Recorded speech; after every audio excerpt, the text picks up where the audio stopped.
mais que a gente entenda e até concorde com a mobilização de profissionais por melhores condições de trabalho, é difícil não se irritar com as consequências de uma greve.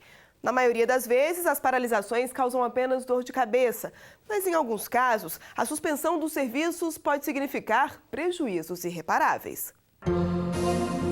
Salas de aulas vazias em pleno semestre letivo, hospitais sem médicos, bancos fechados, ruas sem transporte coletivo.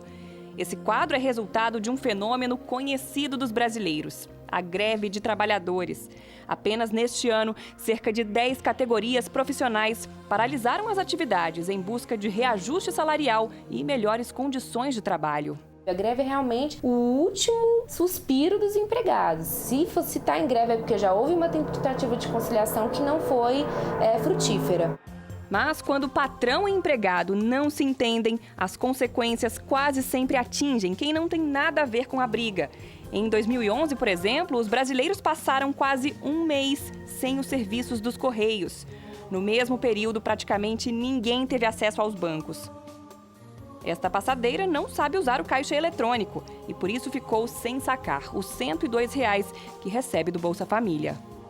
Atrasei aluguel, não paguei até agora, não paguei minha prestação.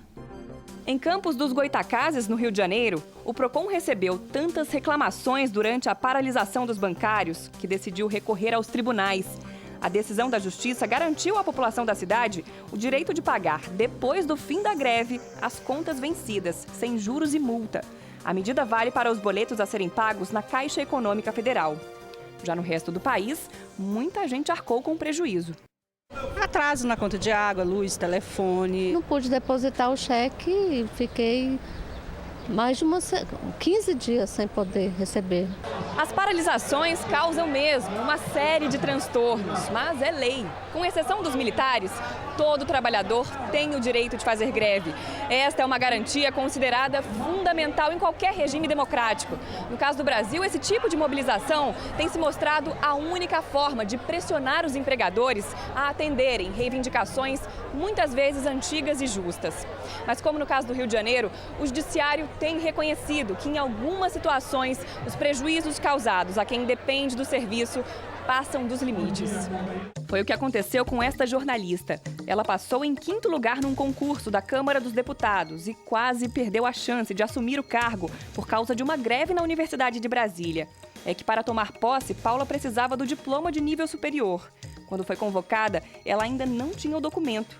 Um atraso que teria sido provocado pela greve dos funcionários da instituição. Tinha um medo muito grande de perder essa vaga e aí realmente havia um pouco essa questão de sentir a injustiça do fato de que se não tivesse havido a greve, eu teria me formado e não teria esse problema todo, essa dificuldade toda, né? A universidade declarou que a aluna já havia concluído todas as disciplinas e só aguardava a expedição do diploma. Mas a Câmara não aceitou o documento. Resultado, ela só tomou posse porque conseguiu uma ordem judicial. Ela não poderia ser prejudicada por esse fato imprevisível que era essa greve, com consequências também imprevisíveis para a acadêmica, para a concursanda na época, a senhora Paula Bittar. Qualquer pessoa que em situações parecidas resolve procurar a justiça não questiona o direito de um profissional brigar por melhores condições de trabalho. O que se pretende é evitar pelo menos os grandes prejuízos. A justiça foi feita porque compreendeu que eu não poderia ser prejudicada nesse caso.